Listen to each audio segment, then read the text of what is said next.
Sir ನಮಸ್ಕಾರ. ಹೊಸ ಒಂದು ಲ್ಯಾಂಡು 1 ಎಕರೆ ಡಾಂಬರಿಂದ ಒಂದು 150 200 ಮೀಟ್ರ್ ಬರಬೇಕು. 4 ರೋಡು, ಇದೇ ರೋಡ್ ನೋಡಿ ಲ್ಯಾಂಡು.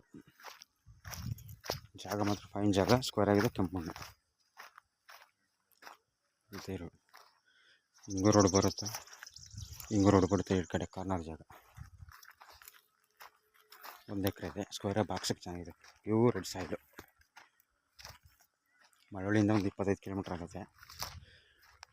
ಮಳವಳ್ಳಿ ಮೈಸೂರು ಹೈವೇಯಿಂದ ಒಂದು 7 ರಿಂದ 8 ಕಿಲೋಮೀಟ್ರ್ ಆಗುತ್ತೆ ಅಷ್ಟೇ, ಜಾಸ್ತಿ ದೂರ ಏನಿಲ್ಲ. ಮೈಸೂರಿಂದ ಒಂದು 35 ಕಿಲೋಮೀಟ್ರು. ನರಸೀಪುರ ರಿಜಿಸ್ಟ್ರೇಷನ್. ಸ್ಕ್ವೇರ್ ಬಾಕ್ಸಿಗೆ ಸೂಪರ್ ಆಗಿದೆ ಜಾಗ ಮಾತ್ರ. ಸರ್ ಇವರು ಕುಂಟೆ ಬಂದ್ಬಿಟ್ಟು 1,20,000 ಹೇಳ್ತಾಯಿದ್ದಾರೆ. Lightly negotiable. ಜಾಗ ಮಾತ್ರ ಫೈನ್ ಜಾಗ, ತುಂಬ ಚೆನ್ನಾಗಿದೆ. ಸ್ಕ್ವೇರ್ ಬಾಕ್ಸ್ ಆಗಿದೆ ನೋಡಿ. ಜಾಗ ಮಾತ್ರ ಸೂಪರ್ ಜಾಗ, ತುಂಬ ಚೆನ್ನಾಗಿದೆ. ಡೈರೆಕ್ಟ್ ರಿಜಿಸ್ಟ್ರೇಷನ್ ಇದೆ. General property. Thank you sir.